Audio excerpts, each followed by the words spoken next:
बिस्मिल्लाहिर्रहमानिर्रहीम, अस्सलाम वालेकुम नाज़रीन। आप लाइव प्रोग्राम देख रहे हैं, मैं इमरान खान हूँ।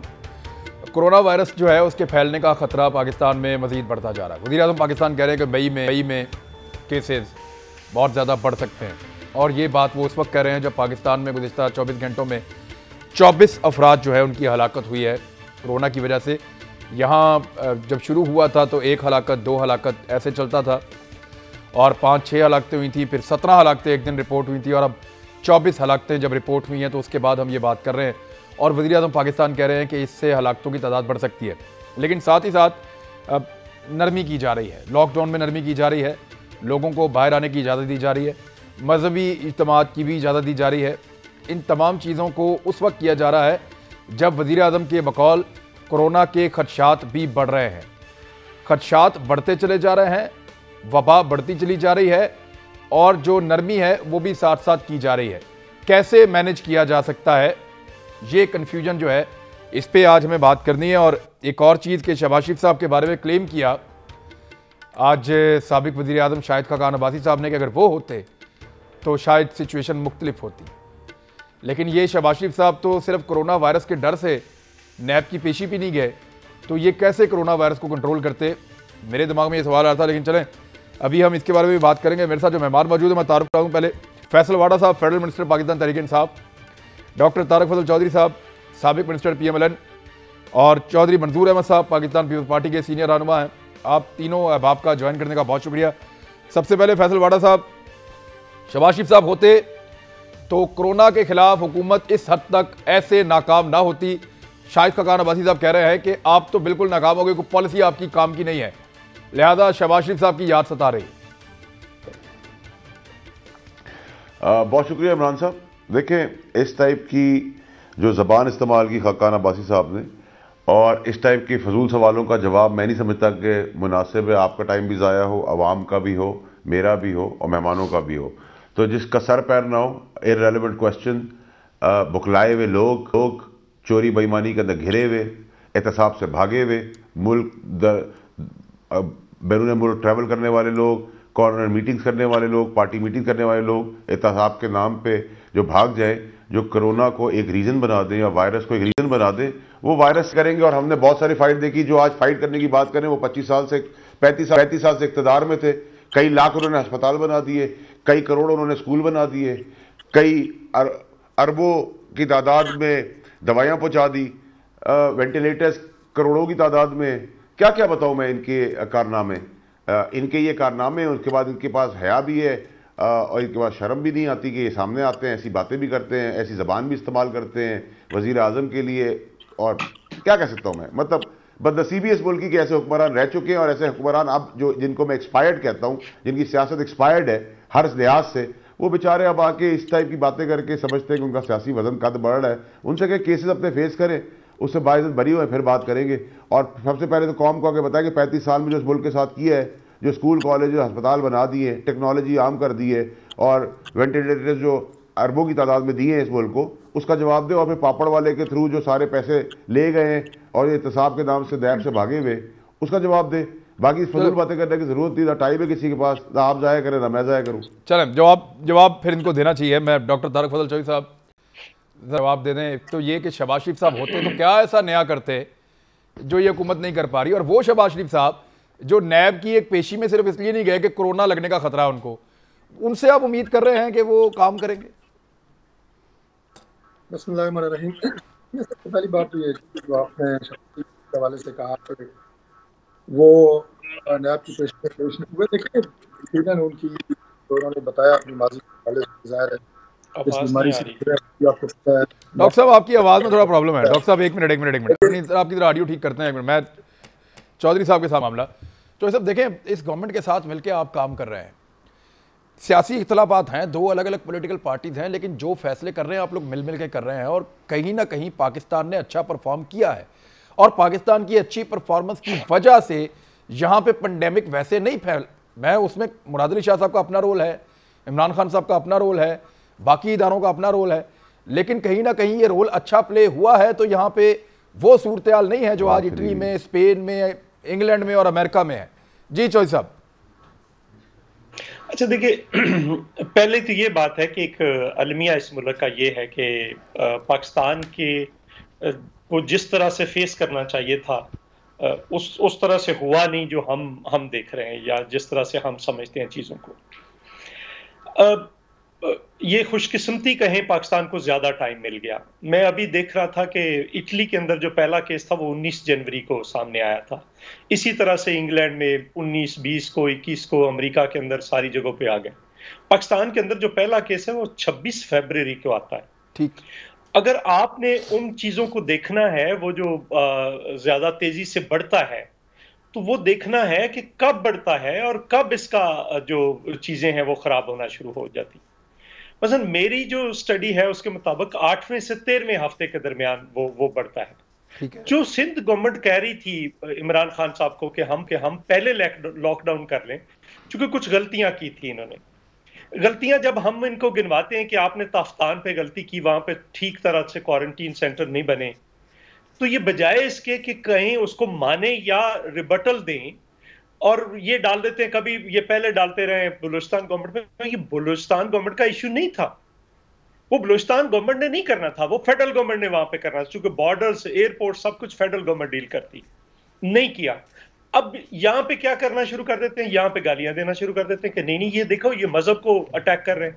मजहब को नहीं अटैक, शिया को नहीं अटैक कर रहे हैं, उनको संभालने वालों को कह रहे हैं कि आप लोगों ने गलती की। फिर अगर तबलीगी इज्तिमा था, अगर इस पे मुझे पता था बुज़दार साहब के बस का रूख नहीं है, अगर चौधरी परवेज लाई को या किसी और को कहा जाता कि आप उनसे डील करें, और एक हफ्ता पहले अगर वो डील करते और वो वहां पे 70,000 बंदा ना इकट्ठा होता, तो ये वापस जिस तरह से फैला है उस तरह से ना फैलता। तो इसमें जब हम ये बात करते हैं, ये कहते हैं ये देखिए जी, ये तबलीगी जमात को अटैक कर रहे हैं। हम उनको नहीं अटैक कर रहे हैं, हम आपसे कहते हैं कि आपकी नाअहली की वजह से ये सारा कुछ हुआ। जब हम ये कहते हैं ऑन बोर्ड लेकर मसाजिद के अंदर, उलमा को सिंध के अंदर वहां पे ऑन बोर्ड लेते हैं, और उनके अंदर ये फैसला होता है, उलमा बैठकर ये फैसला करते हैं कि 3 से 5 लोग होंगे, और उसके बाद ये कहते हैं ये देखो जी मस्जिदों को लॉकडाउन कर रहे हैं। किसी मस्जिद को कोई लॉकडाउन नहीं किया, जो कुछ तय हुआ था उनके साथ बैठकर तय हुआ था।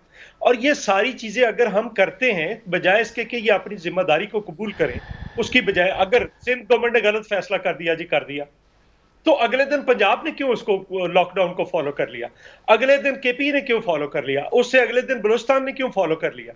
अगर वो गलत फैसला था तो नहीं करते ना। और आज तक इस मुल्क के अंदर जो कंफ्यूजन है उसकी वजह से मसाइल बढ़ रहे हैं।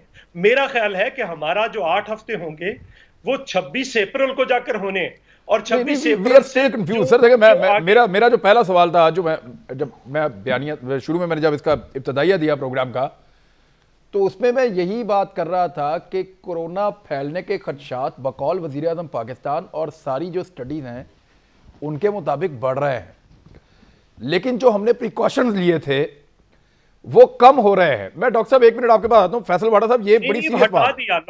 लॉकडाउन में आपकी एक बात, आपने जो सवाल किया था जरा लॉकडाउन, चलें डॉक्टर साहब की आवाज आ रही है, उसके बाद बड़ा लंबा हो जाएगा। आपने तो पिछले प्रोग्राम में कह रहे थे लॉकडाउन अमलन खत्म हो गया। फैसल भाई 1 मिनट में आता हूं, जरा डॉक्टर साहब बताइए, आप जवाब दें। अब मैं गुजारिश कर रहा था जी कि जो इस वक्त जरूरत है, आपने पूछा जी हुकूमत क्या कर रही है, शहबाज साहब क्या करते हैं, कम अज कम वो ये गुफ्तगू नहीं करते जो अभी भी वफाकी वजीर कर रहे हैं। इन्हें अभी भी शर्म और हया के अलावा कोई समझ नहीं आ रही। मैं तो हैरान हूँ, इन लोगों को शर्म और हया ज्यादा है। ये बातें वो नहीं है जो कौम हमसे सुनना चाहती है। मैं अब ये शुरू कर दूंगा कि कल जिन्होंने चपड़ासी नहीं रखते थे, आज इनको उन्होंने अपना वफाकी वजीर बनाया हुआ है। कल जो पंजाब के सबसे बड़े डाकू थे उन्हें इन्होंने स्पीकर बनाया हुआ है। ये शर्म और हया की आला तरीन मिसालें कायम की हुई हैं। और मेरे भाई, इस वक्त ये गुफ्तगू लोग नहीं सुनना चाहते। इस वक्त सुनना लोग ये चाहते हैं कि इस वक्त आगे रमज़ान आ रहा है, तरावियों का क्या करेंगे, नमाज की क्या सूरत हाल होगी, सारी दुनिया में बंदिश लगी हुई है। आपके वुज़रा मेरे साथ अगर टीवी प्रोग्राम पे बैठते हैं, उनका बयानिया कुछ और है, वफाकी जो आपके वजीर है मजहबी उमूर के, उनका बयानिया कुछ और है। इस वक्त सुप्रीम कोर्ट ने आज क्या रिमार्क्स दिए हैं, उसने कहा कि जितने आप अरबों रुपया आप झोंक रहे हैं इमदाद के नाम पे, शफाफियत नाम की कोई चीज़ नहीं है। आके लोगों को बताएं कि क्या आप लोगों की इमदाद कर रहे हैं। इस तरह के संगीन जो ऑब्जर्वेशंस हैं वो पाकिस्तान की आला तरीन अदालत से क्यों आ रहे हैं? लोग ज़ाहिर है फिर आपसे सवाल करेंगे, हुकूमत से। डॉक्टर साहब एक सेकंड, डॉक्टर साहब खाली देंगे ना, खाली सवाल नहीं करना, आपका हुकूमत करने का तजुर्बा है डॉक्टर साहब आपका हुकूमत करने का तजुर्बा है। आप बताएं कि हुकूमत को मसाजिद और उलमा के साथ क्या चीज तय करनी चाहिए, आप बताएं क्या तय करना चाहिए, क्या होना चाहिए? कि मौजूदा जो हालात हैं, हमसे ज़्यादा डाटा हुकूमत के पास है, और यही मैंने अर्ज़ किया है कि लोग उनसे ये सुनना चाहते हैं कि इस वक्त टेस्टिंग कितनी हो रही है, हमसे ज़्यादा इन्हें पता है, सेंसिटिविटी कितनी है, इस वक्त पूरे मुल्क में लॉकडाउन की क्या सूरत हाल है। मैं तो सच्ची बात है जो देख रहा हूँ कि काफ़ी रिलैक्स माहौल देख रहा हूँ। आल्दो कि गवर्नमेंट ने बड़ी सिलेक्टेड इंडस्ट्रीज़ को या सिलेक्टेड जो है हमारी दुकानें उनको खोलने की इजाज़त दी है, लेकिन लोगों की बड़ी तादाद में सड़कों पे देख रहा हूँ, बाज़ारों में देख रहा हूँ। तो ये वो सारे कंसर्न्स हैं जिनकी मुख्तलिफ इदारे, एजेंसियाँ, कुछ रिपोर्टें सामने आती हैं मीडिया के ज़रिए, कुछ इनको इंटरनल रिपोर्ट्स मिलती हैं, इंटेलिजेंस के इदारे देते हैं। इनकी बुनियाद पे डॉक्टर्स को बिठा के, उलमा हज़रात को बिठा के कौमी यकजहती पैदा करने की ज़रूरत है, जो पैदा भी हुकूमत करेगी, जो लोग सुनना भी इनसे चाहते हैं। आज हम फिर ये माजी के सारे किस्से लेके बैठ जाएंगे तो उसमें तो मैं नहीं समझता कि कोई हम बेहतरी कर रहे हैं किसी की भी। लोगों को आज जब आप ये कहेंगे कि शबाशी साहब होते तो ये कर देते, शबाशी साहब होते तो वो कर देते, तो वो सवाल तो उठेगा ना, क्या कर देते? देखिए जी, बात ये इमरान साहब, मैंने आपके प्रोग्राम में भी शिरकत की है, मुझे आप ये बता दें कि मौजूदा जो वज़ीर आला हैं अपनी एडमिनिस्ट्रेटिव स्किल्स को ही ले लें, इसके ऊपर उसके ऊपर कितने चलो ठीक है। मैं फैसल वाला साहब, मैं अमलन आपको बताऊं, फैसल वाला साहब इस वक्त इसको छोड़े, लाहौर की सिचुएशन ये है कि बाहर निकल जाएं आप दिन को किसी वक्त भी तो फुल रश है, सिर्फ कारोबार बंद है जो जबरदस्ती पुलिस ने बंद, बाकी लोग सड़कों पे हैं, कोई एहतियात नहीं कर रहे। अगर तो ये पेंडेमिक बढ़ रहा है, जो प्राइम मिनिस्टर भी कहते हैं, अगर तो बढ़ रहा है तो फिर नरमी क्यों सर? फिर तो सख्ती आपको करनी थी।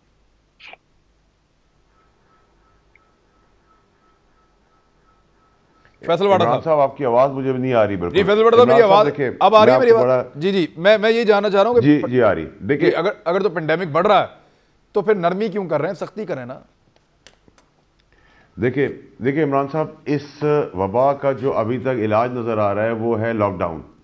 इसमें कोई राय नहीं है, लेकिन आप लॉकडाउन जब करने की बात करते हैं तो उसका बी प्लान क्या है? क्या आप चाइना की तरह इतने पैसे वाला मुल्क है? क्या आप इतने सिस्टमेटिक है कि आप घर घर राशन पहुंचा देंगे, करोड़ों की आबादी के अंदर आप खाना पहुंचा देंगे? कि आपका इतनी दौलत, इतना पैसा, इतनी रिच कंट्री आप है कि आपके वसाइल और रिसोर्सेज इतने हैं? नहीं है आपके पास बिल्कुल भी। तो कोरोना की वबा से तो जो लोगों के साथ मसले हैं वो तो मसले हैं, लेकिन जो भूख से लोग तड़प उठे, बिलबिला उठे, जिनके बच्चे डेली वेजेस पे कमा के खाने वाले, उनकी मुश्किलात का शिकार का हल क्या है? ये तारिक फजल चौधरी साहब की पार्टी है। ऑपोजिशन का काम होता है कि वो गवर्नमेंट के साथ उसकी नालायकी के ऊपर अपना काउंटर प्रोडक्टिव प्रपोजल दे। चले जी हम नालायक हैं, आप बड़े लायक थे, आप लायक हैं, बताएं जी क्या हाल है इसका। भाषण ना दें, तकरीर ना करें, हमें ना बताएं इसका हल। आप अपनी होशियारी 35 साल जो आपने सियासत की है, बड़ी बड़ी पोजीशन पे आप रहे हैं। आपके शहबाज शरीफ साहब जो है वो टोपी पहन के, तिरछी वेस्ट कोट पहन के, सफारी सूट पहन के, फुल बूट पहन के, वाड़ा साहब को काम की बात करनी है तो करें, हल बताएं। ये छोड़े 35 साल टोपी। लोग वफाकी वजीर से ये नहीं सुनने आए चौधरी साहब कि वो टोपी टिच्ची थी या सीधी थी। छोड़े इस बात को यार, कोई बात करें वो सेंस की होती है। आप बताएं ना सर। इमरान साहब ने टोपियां देखने नहीं आया कि सर बात नहीं है। फैसल वाड़ा साहब बरसात उठा लें टोपियों की अक़साम ना, कोई बात है करने वाले यार। आप उनसे हल मांगते हैं, मिनिस्टर बैठा है, उनके साथ बैठते नहीं है। चौधरी साहब टोपियां नापने के लिए बैठे हैं सब यहाँ पे। फैसल वाड़ा साहब आप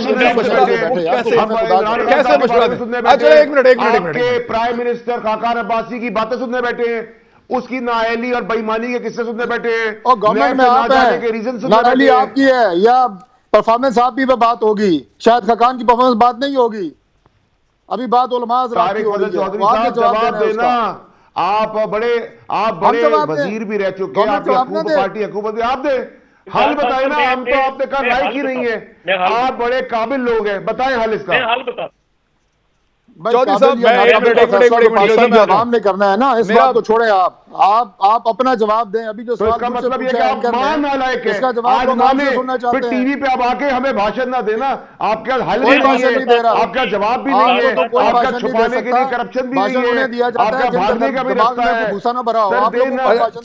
मेरा एक सवाल है, जवाब को व्हाट इज भूसा दिमाग में भी है, दिल में भी है, मुंह में भी है, जबान में भी, हलक में भी, पेट में भी है। आगे रमजान भूसे से तो भरे हुए भूले हुए आप, भूसे से, रिश्वत के माल से, चोरी से रिश्वत आपके लोगों ने थोड़ी ली है। आप ये बातें ना करें। जिसने रिश्वत लेता है उसको आप आगे जहांगीर तरीन के खिलाफ क्या किया है आपने, बताएं। अलीम खान को दोबारा ले आए आप। चले अब इमरान खान साहब मुझे आप बताएं इस सेंसिबल गुफ्तगू का मैं क्या जवाब दूं? अच्छा मैं नहीं एक मिनट आप होल्ड करें, hold down sir.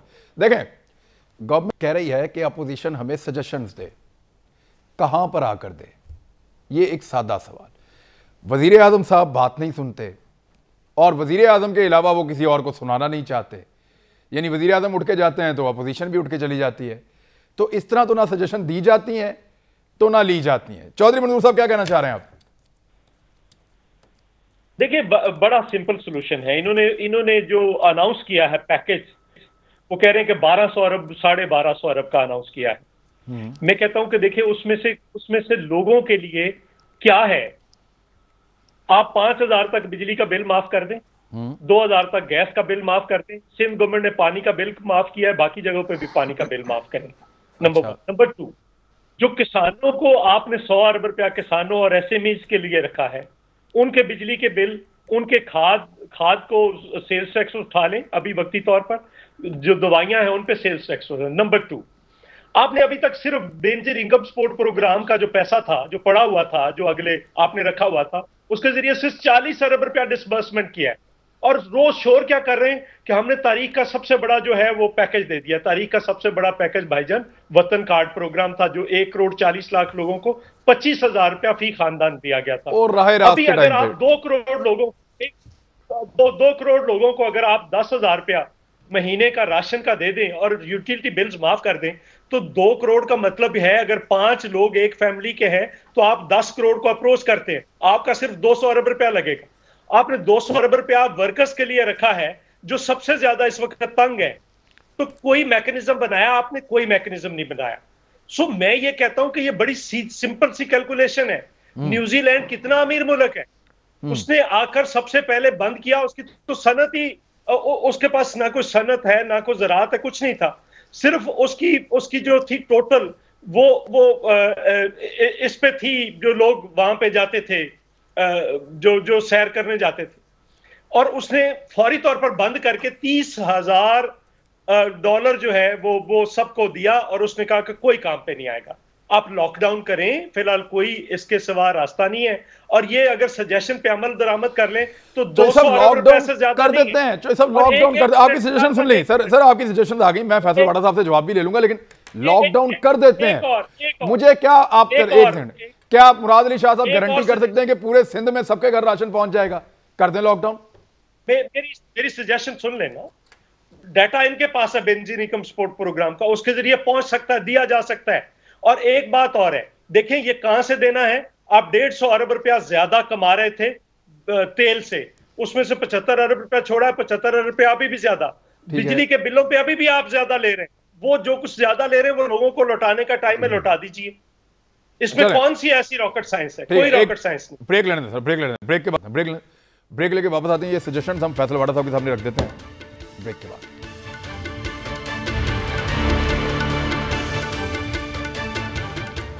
Welcome back नाजरीन। फैसल वाडा साहब देखें, अभी ये जो आज एक सुप्रीम कोर्ट से भी आवाज़ आई कि एयरपोर्ट पे लग रहा है और नज़र नहीं आ रहा और केसेस सिर्फ 5,000 हैं, ये बात भी हुई, लेकिन मामला ये है कि इतने सारे पैसे जो आप खर्च कर रहे हैं, आप लोगों को सब्सिडी दे सकते हैं बिजली के बिलों में, किसानों को अद्वियात में, खाद में, उनके बिजली के बिलों में, उनके ट्यूबवेल के बिलों में। तो ये एक पूरी अपोजिशन ने आपके सामने लिस्ट रखी है। ये भी एक तरीका है कि आपके पैसे लगे हुए नज़र भी आएंगे और दूसरा लोगों को इमीडिएट रिलीफ भी मिल जाएगा और लोग लॉकडाउन भी हो जाएंगे प्रॉपर तरीके से। वो कहते हैं किया जा सकता है लॉकडाउन अगर गवर्नमेंट की नीयत हो तो फैसल वाडा साहब कैसे फिर आप लॉकडाउन, आप कहते हैं पॉसिबल नहीं है, वो कहते हैं पॉसिबल है।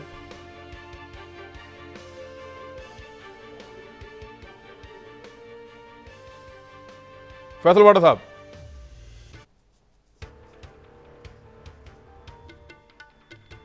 फैसल वाडा साहब मेरी आवाज आ रही है आपको? मुझे आवाज नहीं आ रही बिल्कुल भी। मेरी अब आपको आवाज आ रही है?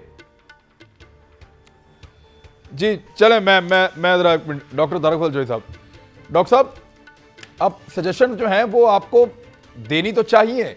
आप जब बैठते हैं तनकीद करते हैं, प्रॉपर सजेशन दें कि ये कर लें, ये कर लें, ये कर लें, और सजेशन वो दें जो हो सकती हो।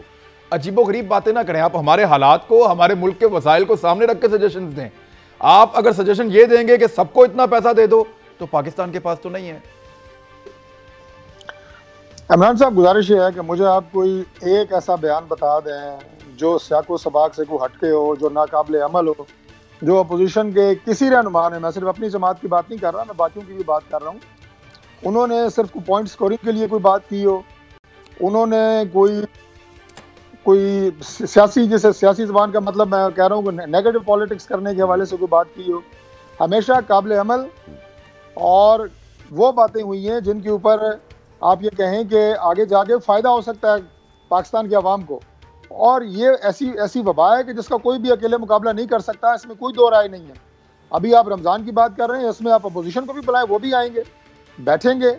लेकिन ये जो आपने बात की कि वज़ीर-ए-आज़म उठ के गए, अपोजिशन भी उठ के चली गई, मैं इसमें सिर्फ इसमें चंद सेकंड में ये अर्ज़ करना चाहूँगा कि जब अपोजिशन गई है तो वो बात सुनाने किसको गई है? जाहिर है प्राइम मिनिस्टर से बात करेगी, प्राइम मिनिस्टर को सुनाएगी। अपोजिशन ने ये तो नहीं कहा कि हम नहीं आ रहे, लेकिन प्राइम मिनिस्टर अपनी तकरीर करके जब चले जाएंगे तो अपोजिशन किसको सुनाएगी? सबकी सुने, और जो काबिल अमल बातें हैं उस पर अमल होना चाहिए। दुनिया के वो तमाम ममालिक जिनके पास वसाइल हैं, उन्होंने हाथ खड़े कर दिए हैं। ये हमें भी नज़र आ रहा है कि वो अपने वसाइल अपने तमाम लोगों तक नहीं पहुंचा पा रहे, जो मेडिकल फैसिलिटीज़ है वो पूरी नहीं हो रही। हाँ, जो लोगों को इमदाद पहुंचानी है वो लोग बेहतर अंदाज से पहुंचा रहे हैं क्योंकि उनके पास वसाइल ज़्यादा है, आबादी कम है।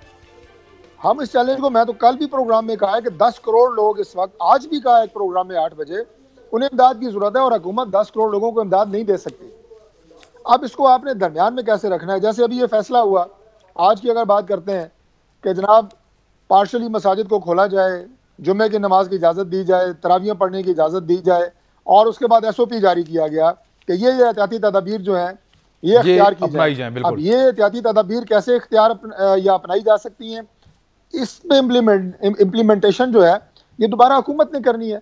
ज़ाहिर ये पूरे मुल्क की बात है, 22 करोड़ की आबादी है, एक गली मोहल्ले के अंदर 5-5 मसाजिद हैं, हर मकातब फ़िक्र से ताल्लुक़ रखने वाले लोगों के मसाजिद हैं। आपने एक कौमी यकजहती से, एक हारमनी से, इत्तेहाद से, इत्तफाक से आपने इस बात को यकीनी बनाना है कि वो SOPs भी फॉलो हों, लोगों के तहफ़्फ़ुज़ात भी दूर हों। ये सारी बातें मिल बैठ के करने वाली हैं। ये एक दूसरे को तानाज़नी से या कोसने देने से ये बातें हल नहीं होंगी। और अपोजिशन ने बिल्कुल इसके ऊपर कोई, ये जो बात अभी ये बार बार कर रहे हैं ना, आधा प्रोग्राम हो गया और खाकाना भाई साहब की बात हो रही है। देखें, सेलेक्टेड जो अकाउंटेबिलिटी है उसके ऊपर बात उन्होंने की है कि आज भी शहबाज साहब को नोटिस दिए जा रहे हैं। अब मैं आपको 10 ऐसी मिसालें दे सकता हूं कि अपोजिशन के लोगों की इंक्वायरियां खुली, गवर्नमेंट के लोगों की इंक्वायरियां खुली हुई हैं, उन पे बाकायदा रेफरेंस दायर है, उनकी कोई नया बात ही नहीं कर रहा। लेकिन हम उस तरफ नहीं जा रहे। ये मैंने वाडा साहब के साथ भी और आपके प्रोग्राम में भी मैंने कुछ सैकड़ों दफ़ा ये बात की है कि दवाइयों पे जो करप्शन हुई है सबको पता है, दिल पे हाथ रख के पता है, फैसल वाडा साहब को पता है, आपको उन अकाउंटों का पता है जिसमें अरबों रुपए गए हैं। हाँ। आप उन लोगों को तरक्कियां दिए जा रहे हैं। हम जी ठीक है फैसल वाडा साहब देखें, आप उनके ऊपर आप करप्शन के इल्जाम लगाते हैं, ठीक है, ऑब्जेक्शन तो हर तरफ है, तो हर तरफ एक जैसा सलूक होना चाहिए। अच्छी बात है कि नैब के जराये से पता चल रहा है कि ये चीनी और आटे के बहरान के ऊपर भी उन्होंने कोई 1 महीने के अंदर रिपोर्ट तलब की है, इरफान मंगी साहब उस पर काम करेंगे। लेकिन सजेशंस कुछ आपके सामने अभी रखी हैं पीपल्स पार्टी ने कि आप अगर इस तरीके से चलेंगे तो बड़े आराम से लोगों को लॉकडाउन भी रहेगा और लोगों को मदद भी मिल जाएगी। कुछ सजेशंस जो हैं वो दे जरूर रहे हैं तारिक फजल चौधरी साहब, लेकिन वो कहते हैं कि आप अगर हम लोगों के साथ बैठना पसंद करें तो हम आपको सजेशंस दे सकते हैं, और अगर आप हकीर समझें और बैठे ही ना तो वो कहां पे सजेशन दें अपनी। देखिए इमरान साहब, सबसे पहले तो ये कि ये बैठने का टाइम नहीं है। जो सजेशन देनी है, आप अगर आपको लगता है कि हमारे आर्ग्यूमेंट होते हैं और हमारा नहीं बैठना पसंद, हमें नहीं पसंद आपके साथ बैठना, ठीक है, इसमें दो राय नहीं होनी चाहिए ना। अब आप कहते हैं कि ठीक है जी, आपको वोट पड़ा है, हम एहतराम कर लेते हैं, आप हमें सजेशन दे दें, लिख के भेज दें, मीडिया के थ्रू भेज दें, हमें कोई इतराज़ नहीं है। जो मंजूर साहब ने बातें की वो मुझे आवाज़ नहीं आ रही थी, लेकिन आप अगर वो सजेशन बता दें कि नहीं, वो ये कह रहे हैं जी कि आप बिजली के ऊपर जो थोड़े बिल वाले लोग हैं उनके बिल माफ़ कर दें, गैस के थोड़े बिल वाले लोगों के बिल माफ़ कर दें, ये पैसे डायरेक्ट पहुंचाने की बजाय किसानों की अद्वियात के ऊपर, अजनास के ऊपर और किसानों को जो खाद मिलती है उसके ऊपर और उनके ट्यूबवेल्स के ऊपर ये 100 अरब रुपए ऐसे देने के बजाय उनके बिल माफ कर दें, वो ऑटोमेटिकली उनको वो रिलीफ मिल जाएगा और शफाफियत भी रहेगी। वो आपको ये आइडिया दे रहे हैं और लोग अपने घरों में भी रहेंगे, मदद की जा सकती है। इमरान साहब बहुत अच्छा फैसला, बहुत अच्छा मशवरा है, बिल्कुल पहुंचा दिया जाएगा, बिल्कुल कंसिडर किया जाएगा। हम आसमान से नहीं उतरे हुए कि हर बात हमारी ठीक होगी। बहुत अच्छा चौधरी बदू साहब ने मशवरा दिया है, लेकिन मुझे ये बता दें कि इस इमदाद से दाद रसी तो हो जाएगी, इस इमदाद से कोरोना कैसे ठीक होगा, वायरस कैसे खत्म होगा, ये भी बताएं ना सर। ये तो आपने इमदाद बता दी, ये सर चैरिटी होगी। सर मैं वो कुफार कोशिश कर रहे हैं दिन रात, फैसल वाडा साहब, वायरस को खत्म करने के लिए कुफार जो है वो दिन रात मेहनत कर रहे हैं, वैक्सीन बनाने की कोशिश कर रहे हैं और हमारा तकिया उन्हीं पे है कि जब वो बना लेंगे दवाई और वैक्सीन तो उसके इस्तेमाल से हम ठीक हो जाएंगे। और दूसरा, अल्लाह से हम दुआ कर सकते हैं, अल्लाह ताला हमारी वैक्सीन कोई जी। चौधरी मंजूर साहब, कोरोना कैसे खत्म होगा? नहीं, देखिए बड़ा सिंपल सा फार्मूला है। अभी कोरोना का दुनिया के अंदर इलाज तो कोई नहीं है, एक ही तरीका है और वो लॉकडाउन है।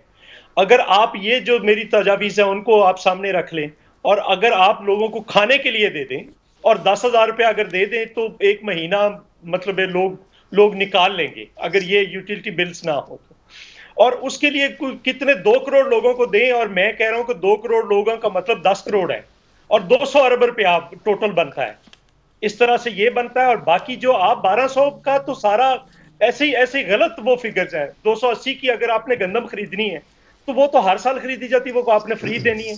50 अरब यूटिलिटी स्टोर्स को फ्री देने हैं। 100 अरब रुपया जो इनको दिया है अभी जो रिबेट का, वो तो आपने 250 अरब रुपया ऑलरेडी देना था। उसका कोरोना से क्या ताल्लुक है? जो 100 अरब रुपया आपने कहा कि सूद का डेफर करते हैं, उसका कोरोना से क्या ताल्लुक है?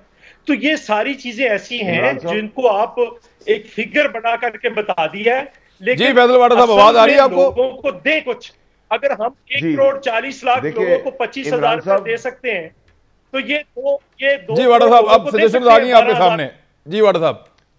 इमरान साहब, बड़ी अच्छी बात की चौधरी मंजूर साहब ने, और क्योंकि वो लीड कर रहे हैं कामयाब लॉकडाउन और वायरस से फाइट अपने सूबे में, तो अपने सूबे में 3.5-4 करोड़ लोग हैं, उससे शुरू करें। यही वो सारे जो हमें मशवरे दे रहे हैं वो अपने सूबे से शुरू करें। कामयाब होगा हम फॉलो कर लेंगे, शुक्रिया भी अदा करेंगे, थपकी भी लगाएंगे।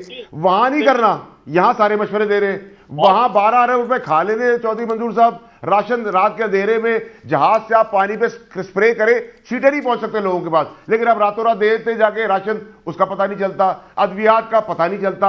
इंटीरियर सिंध का हाल खराब है, टंडोलर, लड़काना, जैकबाबाद, सांगड़, डोटकी, दादू, यहां सब जगहों पे सर सब अच्छा चल रहा है। वहां लॉकडाउन नहीं है। वो क्या कोई और मुल्क है, कोई और शहर है आसमान पे, उधर लॉकडाउन नहीं है? उसके बारे में जो चैनल और टीवी कैमरास दिखा रहे हैं वो गलत है सर। मतलब सर बहुत अच्छा मशवरा लगा मुझे, आप वैसे ही मुझे बहुत पसंद है, लेकिन सर ये मशवरे आप अपने सीएम साहब को दे। सिंध में आप मेरे साथ चले, हाथ देखिए, आप वायरस छोड़ दे सर। एक मिनट सुने चौधरी साहब, एक मिनट सर वायरस छोड़ दे।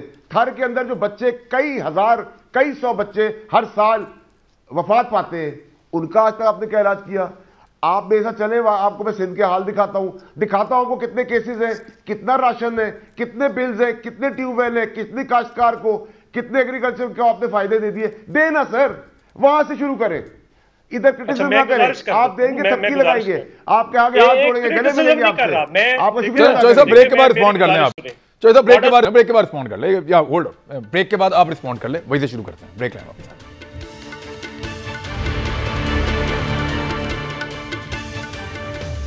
वेलकम बैक नाज़रीन। चौधरी मंसूर साहब, आपके आइडियाज़ बहुत अच्छे हैं, फैसल वाडा साहब को पसंद आए, लेकिन वो कह रहे हैं कि पहले आप इनको सिंध में मुराद अली शाह साहब को बताएं ताकि वो वहाँ इंप्लीमेंट करें, वो लीड करेंगे तो फिर फॉलो कर लेंगे। मुझे ये बताएं कि जब सैलाब आया था तो उस वक्त जो 25,000 की बात कर रहा हूँ गिलगित से लेकर सिंध तक किसने दिए? फेडरल गवर्नमेंट ने। 18वीं तरमीम आ चुकी थी। जब वजीरिस्तान में ऑपरेशन हुआ किसने दिए? फेडरल गवर्नमेंट ने। स्वात में ऑपरेशन हुआ, पैसे किसने दिए? फेडरल गवर्नमेंट ने, क्योंकि रिसोर्सेज इनके पास होते हैं। सूबे ने क्या करना था? सूबे ने अपने रिसोर्सेज में से राशन की तकसीम शुरू की। और मैं जिस सूबे में बैठा हूँ, पंजाब के अंदर, कसूर के अंदर, लाहौर के अंदर, किसी को एक दाना मिला हो तो मुझे बताएं। हाँ, उनके पास रिसोर्सेज नहीं है।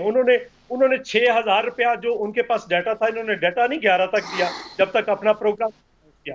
अब मैं जरा इनको इनकी सूरत हाल बताऊं इन्होंने मुझे सिंध की बात की है, मैं जरा केपी की बात इनके सामने रखूं। ये जो इस वक्त आपको पता है 7 साल से वहां पे इनकी हुकूमत है, जरा ये वेंटिलेटर्स का देखें जो सुप्रीम कोर्ट में रिपोर्ट जमा हुई है। इस्लामाबाद 47, सिंध 1550, आज़ाद कश्मीर 63, पंजाब 1697 और खैबर पख्तूनख्वा 400, बलूचिस्तान 47। ये 7 साल से इनकी हुकूमत है वहां पे, जरा इसको देख लें। अब जरा एक और देखें, जो पब्लिक सेक्टर है 2008 से 2018 तक जो हॉस्पिटल्स बने हैं, उसमें पंजाब के अंदर 306 थे, 388 हुए, सिंध में 330 थे, 473 हुए, यहाँ पे भी सबसे ज्यादा सिंध में बने। केपी में 202 थे, 277 हुए। और एक ये मुझे बता दें एक हॉस्पिटल का नाम जो वहां पे इनकी, और ये भी जितने हैं वो पिछली हुकूमत ने बनाए थे, इनके एक। और जहां तक मोर्टेलिटी रेट है बच्चों का, आपको पता है पाकिस्तान में सबसे ज्यादा मोर्टेलिटी रेट कहां पे है बच्चों का? कोहिस्तान के अंदर। और वो किसका जिला है? केपीके का जिला है। अभी सर्च करें, आपने अपने लोगों को सर्च को कहें कि आपके जो लोग हैं वो कोहिस्तान में डेथ, बिल्कुल ये रिपोर्ट भी हुई है। ये मुझे ना बताएं, क्योंकि मैं ना जाहिलाना तौर पर ना गुफ्तगू कर रहा। फैसल वाडा साहब की मैं इज्जत करता हूँ, वो भी मेरी करते हैं, मैं ये नहीं कहता, लेकिन मैं फैक्ट्स एंड फिगर्स से बात की है। सिंध जो कुछ कर सकता था किया है, लेकिन जब भी इस किस्म की कोई चीज शुरू होती है वो फेडरेशन ने करनी होती, फिर रिसोर्सेज फेडरेशन के पास है। मैं कह रहा हूं माजी में वफाक 18वीं तरमीम के बावजूद वफाक जो है वो ये सारे काम करता रहा है, तो इस मर्तबा क्यों नहीं कर रहा? वो मिसाल दे रहे हैं आपके सामने। मुझसे सवाल किया सर आपने? जी बिल्कुल, माजी में वफाक करता रहा है ना, 18वीं तरमीम के बावजूद करता रहा है, अब फिर करे। देखिए इमरान साहब, जितना जितना वफाक कर सकती है वफाक खड़ी भी है। बैंक करप्ट आपको मुल्क मिला, खजाने आपको जीरो मिले, उसके बावजूद हमने 8 अरब डॉलर का पैकेज दिया जो हिस्ट्री में कभी नहीं हुआ। जो चौधरी मंजूर साहब ने हिसाब बताया अस्पताल का, केपीके से कंपेयर कर लेते हैं, बिल्कुल सही कंपैरिजन है। केपीके में 200 अस्पताल है 7 साल में, 450 अस्पताल बकौल चौधरी मंजूर साहब के मान लेता हूं। कितने साल में? 35 साल में, 30 साल में। 30 साल और 7 साल का मुआवजा करें, जवाब मिल जाएगा आपको। पंजाब को ले लें, पंजाब में मान लिया सारे नवाज शरीफ साहब ने बना दिए, चलो जी हमने कोई नहीं बनाया। 358 या 458 बताए। कितने साल हुकूमत की? 35 साल। सीएम भी घर का, प्राइम मिनिस्टर भी घर का। सर ये कंपैरिजन है, ये नहीं कि सर ये ऐसी बात है। आपने कहा मुझसे आप कंपेरिजन करें, आप 1 घंटा बात करेंगे, मैं 10 घंटे बात करूंगा और कंपैरिजन करूंगा। मतलब देखिए चौधरी मंजूर साहब, देखिए आप एक पुराने सियासतदान है, आपका मैंने 8 से 18 की बात की है। मैं अच्छा, इन हालात में अपॉर्चुनिटी भी निकलती है। डॉक्टर तारिक अफजल साहब, एक खबर आ रही है कि अमेरिकन क्रूड ऑयल की प्राइस बहुत रिकॉर्ड लेवल पे 87% मजीद नीचे आ गई है और दुनिया भर में और भी होती जा रही है, $3 से भी कम। डॉक्टर साहब, अपॉर्चुनिटी भी है साथ साथ, पब्लिक को रिलीफ तो मिल सकता है इसमें। देखें, जो पाकिस्तान की मुआशी सूरत हाल रही है अभी पिछले 1.5-2 साल में, वो तो सबके सामने है। लोगों की मुश्किलात में इजाफा हुआ है और ख़ासतौर पर मौजूदा सूरत हाल के अंदर तो लॉकडाउन भी है, लोगों तक इमदाद भी जो आपके प्रोग्राम में अभी तक हमने डिस्कशन की है उस तरह नहीं पहुँच पा रही और पहुँच सकती भी नहीं है जितनी बड़ी तादाद में लोगों को ज़रूरत है। इस बात को हम मानते हैं कि प्रैक्टिकली पॉसिबल नहीं है कि आप इतने ज़्यादा लोगों को इमदाद दे सकें, लेकिन ये जो उनको रियायत मिल सकती है, जैसे आपने पेट्रोल की कीमतों की बात की, आलमी मंडी के अंदर जितनी बड़ी शरह से ये रियायत देनी चाहिए और ये पब्लिक तक पहुंचानी चाहिए। बिल्कुल ठीक है सर। एक्चुअली वक्त मेरे पास से, मैं दोबारा इंशाल्लाह प्रोग्राम में डिटेल से बात करेंगे। अपना ख्याल रखिएगा, अपना और अपने जानने वालों का सबका ख्याल रखिएगा और ये बाहर रश ना डालें खुदारा। अल्लाह हाफिज।